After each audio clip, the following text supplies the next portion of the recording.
يا أيتها النفس المطمئنة ارجعي إلى ربك راضية مرضية فادخلي في عبادي وادخلي جنتي. إن الحمد لله نحمده ونستعينه ونستغفره ونؤمن به ونتوكل عليه ونعوذ بالله من شرور أنفسنا ومن سيئات أعمالنا من يهده الله فلا مضل له ومن يضلل فلا هادي له وأشهد أن لا إله إلا الله وحده لا شريك له وأشهد أن محمدا عبده ورسوله. اللهم صل على محمد وعلى آل محمد كما صليت على إبراهيم وعلى آل إبراهيم إنك حميد مجيد. اللهم بارك على محمد وعلى آل محمد كما باركت على إبراهيم وعلى آل إبراهيم إنك حميد مجيد. فأعوذ بالله من الشيطان الرجيم. بسم الله الرحمن الرحيم. واعبدوا الله ولا تشركوا به شيئا وبالوالدين إحسانا وبذي القربى واليتامى والمساكين والجار ذي القربى والجار الجنب والصاحب بالجنب وابن السبيل وما ملكت أيمانكم إن الله لا يحب من كان مختالا فخورا. அன்பிற்குரிய இஸ்லாமிய சகோதர சகோதரிகளே, அல்லாஹ்வினுடைய மாபெரும் கிருபையினால் அவனுடைய இறை இல்லத்திலே அமர்ந்தவர்களாக ஜும்மாவினுடைய கடமையை நிறைவேற்றுவதற்காக கூறியிருக்கிறோம்.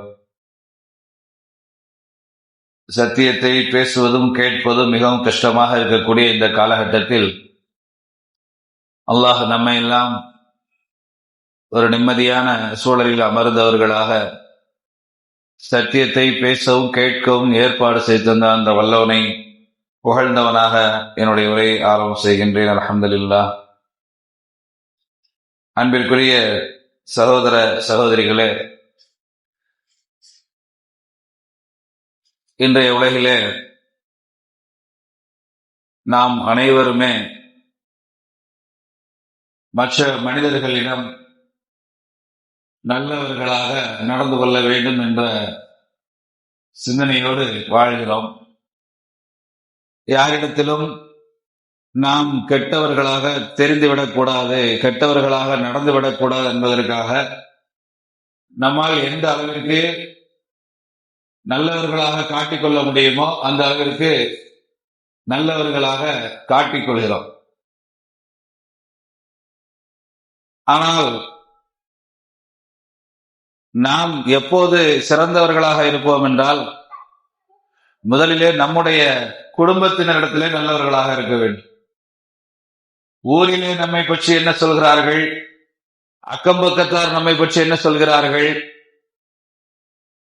அல்லது நம்முடைய நண்பர்கள் என்ன சொல்கிறார்கள், உறவினர்கள் என்ன சொல்கிறார்கள் என்பதை விட முதலிலே நம்முடைய குடும்பத்தினரிடத்திலே நாம் எப்படி நடந்து கொள்கிறோம், நம்முடைய குடும்பத்தினர் நம்மை பற்றி என்ன மாதிரியான மனநிலையில் இருக்கிறார்கள், அவர்களிடத்திலே நாம் சரியாக நடந்து கொள்கிறோமா, அவர்களிடத்திலே நாம் நல்ல பெயரை வாங்கி வைத்திருக்கிறோமா, அவர்களிடத்திலே நாம் மரியாதையை வாங்கி வைத்திருக்கிறோமா, அவர்களிடத்திலே அவர்களுடைய பிரார்த்தனையின் போது நமக்கும் சேர்த்து பிரார்த்தனை செய்யக்கூடிய அளவிற்கு நம்முடைய நடவடிக்கைகள் இருக்கிறதா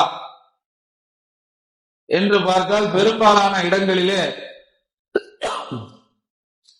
தங்களுடைய குடும்பத்தினர் நம் மீது அவமரியாதையாக நடந்து கொள்ளக்கூடிய சூழ்நிலையில் தான் நம்முடைய பழக்க வழக்கங்கள் இருக்கிறது. முதலிலே நாம் யாரிடத்திலே நல்ல பெயர் எடுக்க வேண்டும், நம்மை சுற்றி இருக்கக்கூடிய அல்லது நமக்கு தெரிந்தவர்களிடத்தை விட நம்முடைய குடும்பத்தில் இருக்கக்கூடிய நம்முடைய பெற்றோர்களிடத்திலே நல்ல பெயர் எடுக்க வேண்டும். நம்முடைய தாய் தந்தையர் நம் மீது நல்லெண்ணம் கொண்டிருக்க வேண்டும்.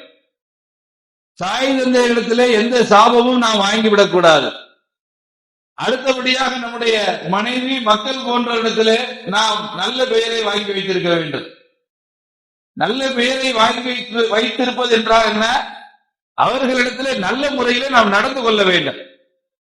நம்முடைய தாய் தந்தையர், நம்முடைய மனைவி மக்கள், நம்முடைய சகோதர சகோதரிகள், நம்முடைய உறவினர்கள் ஆகிய அனைவரிடத்திலுமே நாம் நன்றாக நடந்து அவர்களிடத்திலே நல்ல பெயரை வாங்கி வைத்திருக்கிறோமா என்றால், பெரும்பாலானவர்களிடத்திலே குடும்பத்திலே நல்ல பெயரே இல்லை. அந்த அளவிற்கு நம்முடைய நடவடிக்கைகள் இருக்கிறது. இதை முதலிலே நாம் மாற்றிக்கொள்ள வேண்டும். ஒரு மனிதன் எப்போது சிறந்த மனிதனாகிறான் என்றால், ஊரிலே வால் போஸ்டர் அடித்து இவர் சிறந்த மனிதர் என்று ஊரெல்லாம் வால் போஸ்டர் அடித்து ஒட்டினாலும் சரி, ஊரெல்லாம் பேனர் வைத்து ஒட்டினாலும் சரி, ஒருவர் நல்ல மனிதராகவோ சிறந்த மனிதராகவோ ஆகிவிட முடியாது. முதலிலே தன்னுடைய குடும்பத்தில் நல்ல மனிதனாக இருக்க வேண்டும். குறிப்பாக தன்னுடைய தாய் தந்தையரிடத்திலே நல்ல மனிதனாக இருக்க வேண்டும். அல்லாஹ் கூறுகிறான்,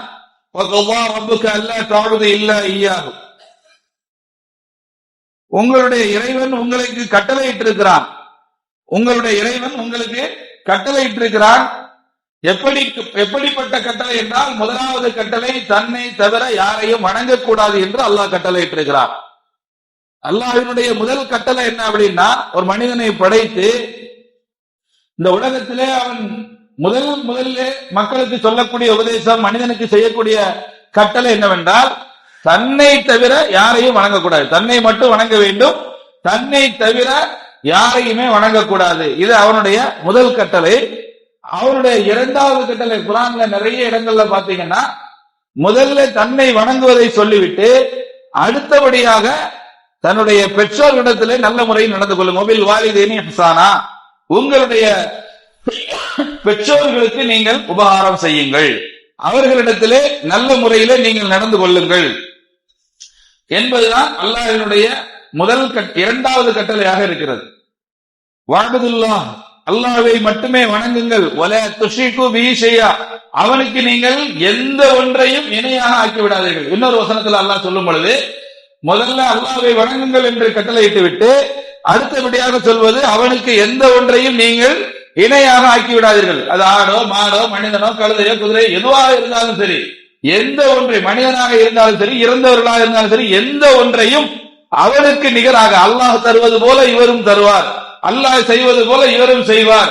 அல்லாஹ் எப்படி நமக்கு உதவி செய்கிறானோ அதே போல இவரிடத்திலையும் இருந்து நாம் உதவியை பெறலாம் என்று எந்த நபரிடத்திலும், மனிதனாக இருந்தாலும் சரி, சிலையாக இருந்தாலும் சரி, அல்லது பெரிய பெரிய உருவங்களாக இருந்தாலும் சரி, எதனிடத்திலும் நாம் எந்த வணக்கத்தையும் செலுத்திவிடக் கூடாது. அல்லாஹ்வை மட்டுமே வணங்க வேண்டும். வபில் வாலிதைனி இஹ்சானா, அடுத்த கட்டளையே உங்களுடைய பெற்றோர்களுக்கு நீங்கள் உபகாரம் செய்யுங்கள். அல்லாஹ் நிறைய கட்டளை அதே மாதிரி சொல்றான்.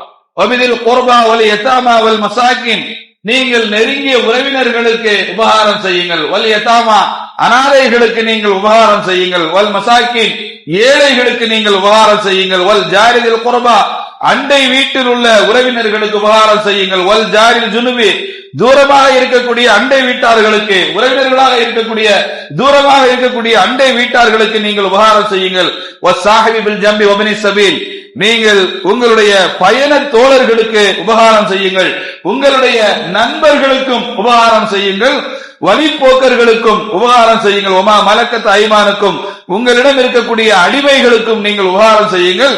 இன்னல்லாஹ லா யுஹிப்பு மன் கான முக்தாலன் ஃபகூரா, நிச்சயமாக பெருமை அடித்துக் கொண்டு யார் கர்வம் கொண்டு திரிகிறானோ அவனை அல்லாஹ் நேசிக்க மாட்டான் என்று அல்லாஹ் கூறுகிறார். யார் இது போன்ற கட்டளைகளை செயல்படுத்தவில்லையோ, அல்லாஹ் சொல்றாங்க, யாருக்கெல்லாம் நீங்கள் உதவ வேண்டும் என்று சொல்லும் பொழுது முதல் இடத்திலே யாரை வைக்கிறான்? நம்முடைய தாய் தந்தையரை வைக்கிறான். முதல் இடத்துல இந்த உலகத்துல நாம் யாரை முதலாக பராமரிக்க வேண்டும் என்றால், யாருக்கு நன்மை செய்ய வேண்டும் என்றால், யாருக்கு கட்டுப்பட வேண்டும் என்றால், யாருக்கு உபகாரமாக நாம் நடந்து கொள்ள வேண்டும் என்றால், முதலிடத்திலே இருப்பது நம்முடைய தாயும் தந்தையரும். அடுத்துதான் எல்லாரும்.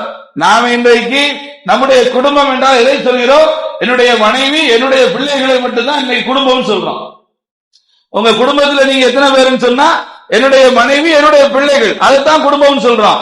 ஆனா முதலிலே யாரு? நம்முடைய தாயும் தந்தையும். அதற்கு பிறகுதான் அடுத்தவர்கள், மனைவியாக இருந்தாலும் சரி, மக்களாக இருந்தாலும் சரி, அத்தனை பேருமே நம்முடைய தாய் தந்தையருக்கு அடுத்துதான். ஆக முதலாவதாக நம்முடைய தாய் தந்தையர்களுக்கு உபகாரம் செய்யக்கூடியவர்களாக, அவர்களிடத்திலே நல்ல பெயர் எடுக்கக்கூடியவர்களாக, என்னுடைய பிள்ளைய பிள்ளை மாதிரி வராது அப்படின்னு உங்களுடைய தாய் தந்தையர் சொல்லும் பொழுது அப்படிப்பட்ட ஒரு துஆவோடு இருக்க வேண்டும். நம்முடைய பிள்ளைகள் மீது அப்படிப்பட்ட ஒரு பாசத்தை, ஒரு அன்பை வைக்கக்கூடிய நபர்களாக நம்முடைய பெற்றோர் இருக்க வேண்டும் என்றால் நாம் எப்படி அவர்களிடத்திலே அமைதியாக நடந்து கொள்ள வேண்டும் என்று பார்க்க வேண்டும்.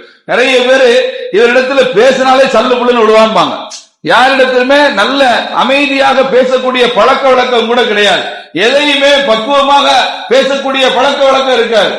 இதற்கெல்லாம் போய் யாரு பேசுவா அப்படின்னு. அப்ப அந்த மாதிரி சில பேரு தாய் தந்தையரே வந்து அவன்கிட்ட யார் பேசுவா அப்படிமா, தன்னுடைய பிள்ளையை பார்த்து அவன்கிட்ட யார் பேசுவா அப்படின்னு தாயோ தந்தையரோ சொல்லக்கூடிய அளவிற்கு நாம பெயர் வாங்கி வைத்திருக்கிறோம். அப்ப நம்முடைய தாய் தந்தையரே நம்மிடத்தில் பேசுவதற்கு பயப்படுகிறார்கள் என்றால் நம்முடைய நடவடிக்கைகள் எப்படி இருக்கிறது என்று பார்த்து அதையெல்லாம் நாம் மாற்றிக்கொள்ள வேண்டும். நம்முடைய தாய் தந்தையரிடத்திலே அன்பாக நடந்து கொள்ள வேண்டும். ஒரு ஆண் என்பவர் ஒரு 13 வயது வரை தன்னுடைய தாய் தந்தையருக்கு கட்டுப்படுகிறான்.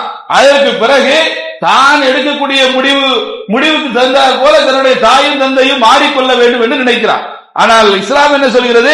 காலம் முழுவதும் உன்னுடைய தாயும் தந்தையரும் இருக்கும் வரை அவர்களுக்கு கட்டுப்பட்டவர்களாக, நல்ல விஷயங்களிலே அவர்களுக்கு கட்டுப்பட்டவர்களாக இருக்க வேண்டும். அவர்களை உதாசீனப்படுத்தக்கூடியவர்களாக, அவர்களை அசிங்கப்படுத்தக்கூடியவர்களாக, அவர்களை திட்டக்கூடியவர்களாக, ஏசக்கூடியவர்களாக எந்த சூழ்நிலையிலும் இருந்துவிடக் கூடாது என்று அல்லாஹ் சொல்கிறான். எந்த அளவிற்கு சொல்கிறான் என்றால் பச்சை பிள்ளைக்கு கூட புரிகிற மாதிரி சொல்கிறான். வகல்லா ரப்புக அல்லா தஅபுது இல்லா இய்யாஹு வபில் வாலிதைனி ஹஸனா இம்மா யப்லுகன்ன இன்தகல் கிபர அஹதுஹுமா அவ் கிலாஹுமா. அந்த பெற்றோரில் இருவரோ அல்லது ஒருவரோ முதுமையை அடைந்து விட்டால் ஃபலா தகுல்லஹுமா உஃபின், அவர்களை நீங்கள் ஷீ என்று கூட சொல்லிவிடாதீர்கள். ஃபலா தகுல்லஹுமா உஃபின், அவர்களை நீங்கள் ஷீ என்று கூட சொல்லிவிடாதீர்கள். வலா தன்ஹருஹுமா, அவர்களை நீங்கள் விரட்டி விடாதீர்கள். வகுல்லஹுமா கௌலன் கரீமா, மரியாதையான வார்த்தைகளை கொண்டு பேசுங்கள். உங்களுடைய தாய் தந்தையரிடத்திலே அவங்க 60 வயதை கடந்து விட்டார்களே ஆனால் சின்ன பிள்ளைங்களா மாறிடுவார்கள். எப்படி நம்முடைய வீட்டிலே 5 வயது குழந்தை நடந்து கொள்கிறதோ, எப்படி 2 வயது குழந்தை நடந்து கொள்கிறதோ, அதுபோல 60-65 வயதை கடந்த பெற்றோர்கள் குழந்தைகளாக மாறிவிடுவார்கள். அது அப்படிப்பட்ட சூழ்நிலையிலும், அதாவது வயதான நிலையில் அல்லாஹ் இருந்துச்சுன்னா குறிப்பாக சொல்லி காட்டு, நபி ஸல்லல்லாஹு அலைஹி வஸல்லம் கூட குறிப்பாக சொல்லி காட்டுறாங்க. அந்த மாதிரி உங்களுடைய வயதான நிலை எப்போ? 60-65 வயதுக்கு பிறகு தங்களால் முடியாது. சில நேரங்களிலே வீட்டுக்குள்ளேயே எல்லாம் நடக்க வேண்டிய ஒரு சூழ்நிலை ஏற்படும். அப்படிப்பட்ட ஒரு நிலையிலும் கூட நீங்கள் அவர்களிடத்திலே இரக்கத்துடனும் கண்ணியத்துடனும் நடந்து கொள்ளுங்கள். அவர்களை நீங்கள் சி என்று கூட சொல்லிவிடாதீர்கள். என்ன அப்பா இப்படியா செய்வீங்க, என்னம்மா இப்படியா செய்வ அப்படிங்கிற மாதிரி சி என்ற வார்த்தையை கூட ஒரு காலம் நீங்கள் பயன்படுத்தி விடாதீர்கள். மரியாதையான வார்த்தையை கொண்டு பேசுங்க, நல்ல வார்த்தையை கொண்டு பேசுங்க, கண்ணியமா நடத்துங்க அப்படின்னு சொல்லி அல்லாஹ் நமக்கு சொல்லி காட்டுகிறான். ஆனா இன்னைக்கு என்ன நிலைமை? இன்றைக்கு ஒரு 13 வயதிலேயே எதிர்த்து பேசுவான். 25 வயதுக்கு பிறகு திருமணம் என்று ஒன்று நடந்த பிறகு தாய் தந்தையரையே மறந்து விடுகிறார்கள். தாய் தந்தையருக்கு விட்டு தன்னுடைய மனைவி பிள்ளை என்ற ஒரு குடும்ப நிலைக்கு மாறி விடுகிறார்கள். இன்னைக்கு என்னன்னா, கல்யாணம் முடியறதுக்கு முன்னாடியே தனி குடுத்தனை பத்தி பிளான் பண்ண. ஏன்னா இன்னைக்கு எல்லார் கையிலையும் செல்போன் இருக்கு. செல்போனை கையில வாங்கி பேசி முடிச்ச உடனே, செல்போன் கொடுத்த உடனே எப்படி தனி குடுத்தனம் போலாம், எங்க இருக்கலாம், எப்படி இருக்கலாங்கிற மாதிரி திருமணம் முடிப்பதற்கு முன்னாலேயே தன்னுடைய தாய் தந்தையரை கலட்டிவிடக்கூடிய சூழ்நிலைகளை நம்ம பார்க்கிறோம். அப்ப இதெல்லாம் உனக்கென ஒரு மனைவி, ஒரு குடும்பம் என்று வந்தாலும் கூட உன்னுடைய தாய் தந்தையரை அவர்களுடைய மரண நேரம் வரை பாதுகாக்க வேண்டியது உங்களுடைய கடமை, எல்லோருடைய கடமை. எப்படிப்பட்டது? நான் எனக்கு 4 அனந்தமிமார் இருந்தா கூட இன்னைக்கு ஒரு காலத்துல 4 பெண் பிள்ளை இருந்தா அரசன் ஆண்டி ஆயிடுவான்னு ஒரு பழமொழிக்கு சொல்லுவாங்க. ஏன்னா அவங்களுக்கு வரதட்சணை கொடுத்து கெட்டி கொடுத்து வம்பா போயிருவாங்க. ஆனா இன்னைக்கு என்ன நிலைமை? 4 ஆம்பளை பிள்ளை இருந்தா அரசன் ஆண்டி ஆயிடுவான். ஏன்னா 4 ஆம்பளை பிள்ளைல ஒருத்த கூட பார்க்க மாட்டேங்கான்.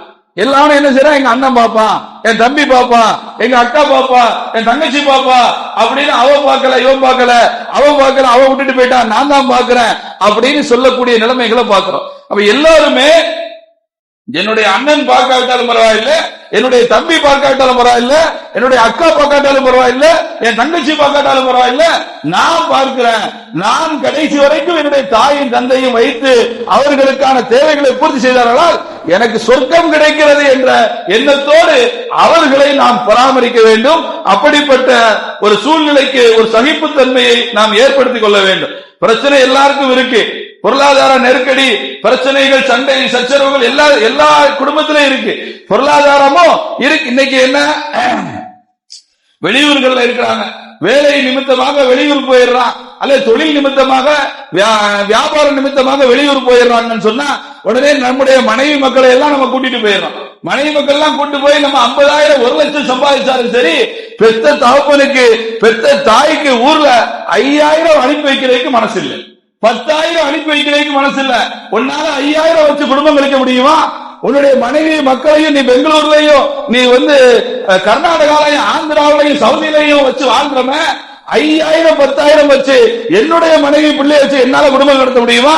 அப்ப நம்முடைய தாய் தகப்பனுக்கு, ஊர்ல இருக்கக்கூடிய தாய் தகப்பனுக்கு 1,000 ரூபாய் கொடுக்கிறோமே, 2,000 ரூபாய் அனுப்பி வைக்கிறோம். இது எப்படி அவங்க குடும்பம் நடத்த முடியும்? ஆனா வாயை திறந்து கேட்க மாட்டாங்க. தாய் தகப்பன் எப்படின்னா, தன்னுடைய பிள்ளைகள் மேல உள்ள பாசத்துல எந்த நாட்டுல இருந்தாலும் சரி, என் பிள்ளை நல்லா இருப்பா, என் பிள்ளை நல்லா இருக்கணும், எனக்கு ஏதாவது அனுப்பலாம், எனக்கு என்னத்தையாவது அனுப்பலாம், போதும், அதை வச்சு நான் குடும்பம் நடந்துக்கிறேன் அப்படின்னு சொல்லக்கூடிய பெற்றோர்கள் தான் இன்னைக்கு இருக்கிறாங்க. நீங்க என்ன கொடுத்தாலும் வெளியில சொல்ல மாட்டாங்க, என் பிள்ளை எவ்வளவு கொடுக்கிறான் அப்படின்னு உங்களை கேவலப்படுத்த மாட்டாங்க. ஆனா நமக்கு எந்த கேவலமும் இல்ல, எந்த வெட்கமும் இல்ல. எத்தனை லட்சம் செலவழிச்சாலும் பரவாயில்ல, என்னுடைய தாய் தகப்பனுக்கு மாசம் 5,000 2,000க்கு மேல கொடுக்க மாட்டேன் நம்ம நினைக்கிறோமா இல்லையா? என்ன செஞ்சிருக்கிறோம்? நம்ம தாய் தகப்பனுக்கு நாம இதுவரைக்கும் என்ன செஞ்சிருக்கிறோம்? என் தாய் என்னுடைய தகப்பனாருக்கு ஒரு 2 வீலர் வாங்கி கொடுத்த நான் சம்பாதிச்சு, என்னுடைய சம்பாத்தியத்துல என்னுடைய தகப்பனாருக்கு ஒரு 2 வீலர் வாங்கி கொடுத்த அப்படின்னு சொல்லக்கூடிய யாராவது இங்க இருக்கிறோமா? என்னுடைய தகப்பனாருக்கு என்னுடைய சொந்த சம்பாத்தியத்துல நான் ஒரு 4 வீலர் வாங்கி கொடுத்தேன், ஒரு கார் வாங்கி கொடுத்தேன் அப்படின்னு சொல்றவங்க இங்க யாரா இருக்கிறோமா? என்னுடைய தாய்க்கு நான் சம்பாதிச்சு ஒரு 10 சவரன் நகை வாங்கி கொடுத்தேன் அப்படின்னு சொல்றவங்க இங்க யாரா இருக்கிறோமா? என்னுடைய தாய்க்கு நான் என்னுடைய சொந்த சம்பாத்தியத்துல நான் ஒரு வாஷிங் மிஷின் வாங்கி கொடுத்தேன், நான் ஃப்ரிட்ஜ் வாங்கி கொடுத்தேன், நான் வீடு வாங்கி கொடுத்தேன் அப்படின்னு சொல்றீங்க இங்க யாரா இருக்கிறோமா? எப்படி இருக்கிறோம்?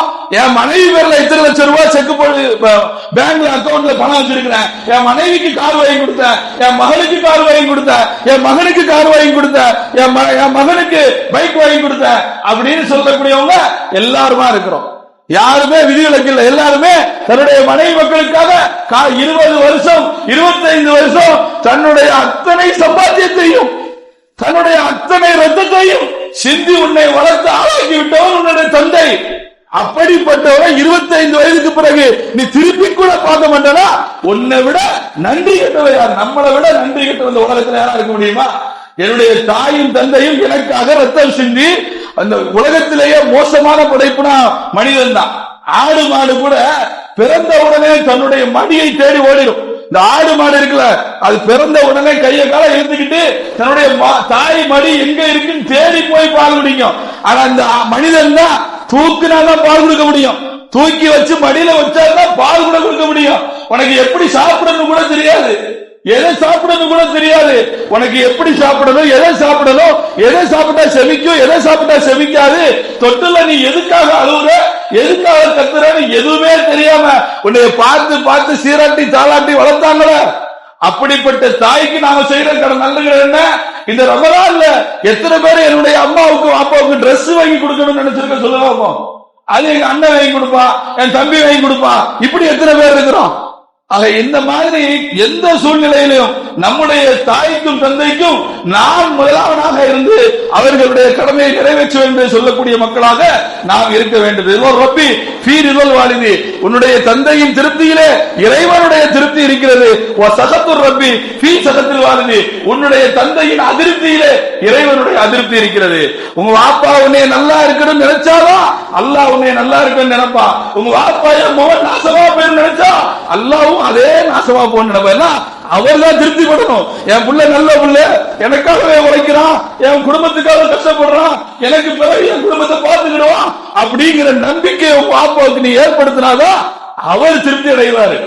அவர் திருப்தி அடையல அப்படின்னு சொன்னா ஒரு காலமும் நமக்கு நம் மீது அல்லாஹ் திருப்தி அடைய மாட்டான். நம் மீது அல்லாஹ் வெறுப்பிலேயும் கோபத்திலேயும் தான் இருப்பான். அவ எந்த சூழல் நம்ம இந்த நிலைமையில கூட நம்ம அப்பாவுக்கு ஏதாவது ஒரு வெறுப்புல இருந்தோம்னா போய் உட்காந்து, அப்பா நான் தெரியாம பண்ணிட்டேன், இதுக்கு மேல நான் இனிமே பண்ண மாட்டேன், என்னால முடிஞ்ச அளவுக்கு நான் ஒழுங்கா நடந்துக்கிறேன் அப்படின்னு தாய் தந்தை இடத்துல மனசு விட்டு பேசுங்க. உங்கள்கிட்ட பேசுறது மட்டும் தான் இருப்பேன். நீ கோடி ரூபாய் கொடுத்தா கூட என் புள்ள போய் என் பக்கத்துல உட்கார்ந்து பேசுறது நினைப்பாங்க. நீ கொடுக்கிற கோடி ரூபாய் உங்களுக்கு எதுவுமே தராது, எந்த சந்தோஷத்தையும் தராது. அவங்க எதிர்பார்க்கறதெல்லாம் 60 வயதிற்கு கடந்த மக்கள் எதிர்பார்க்கறதெல்லாம் என்னுடைய பிள்ளை என்கிட்ட உட்கார்ந்து பேசணும், என்னுடைய பிள்ளை என்கிட்ட உட்கார்ந்து எனக்காக எனக்கு கஷ்டப்படுற மாதிரி நடிக்கவாது செய்யணும் நினைப்பாங்க. எனக்காக உட்கார்ந்து பேசுற மாதிரி நடிக்கவாது செய்யணும். அவங்களுடைய மனசு அந்த சங்கடப்படுறதை விட அவங்களுடைய மனசு சந்தோஷப்படக்கூடிய அளவிற்கு நாம் நடந்து கொள்ள வேண்டும். ஆக உங்களுடைய பெற்றோருக்கு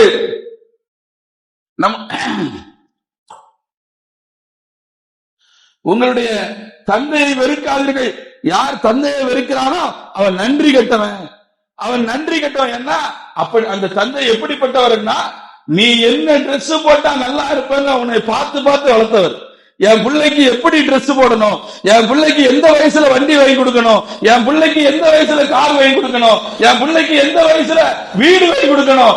என் பிள்ளை வீடு இல்லைன்னா என் பிள்ளைக்கு ஒரு ஒழுங்கான வரன் அமையாதுன்னா கஷ்டப்பட்டு வீட்டை வாங்கி அதுக்கு பிறகு என் பிள்ளைக்கு ஒரு வரன் வாங்கி கொடுக்க நினைக்கிறாங்க.